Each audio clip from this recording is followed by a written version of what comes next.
of the other goods. Price or demand of the other. Remember yesterday when we were talking about the demand, we were talking about what? Other goods were two types of goods. Substitutes we did, and we did complement goods. Here we are just talking about the other goods in general, and these are generally the goods which I am selling together. So for example, I say that the demand for the, I am selling mangoes, apples, I'm selling mangoes, apples, bananas. Let's just suppose. Now, if I say that the price of apples have gone up, okay, the price of apples have gone up, everything else is same.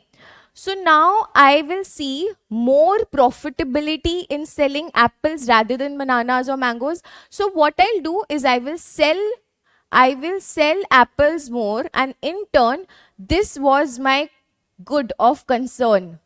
Mangoes is the good of concern. So I will sell this less.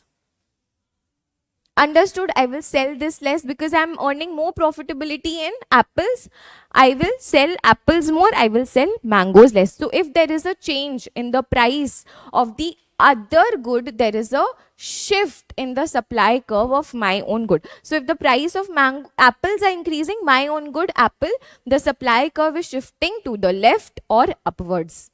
Similarly, let's talk from the demand perspective.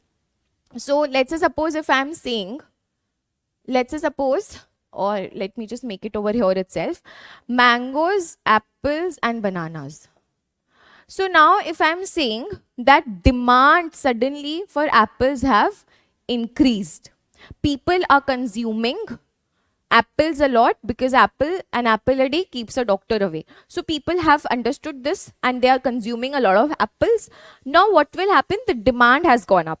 Remember from yesterday's class, when the demand, if I say if demand has gone up, as a seller, what will you sell more? You will sell this more and you will sell this less.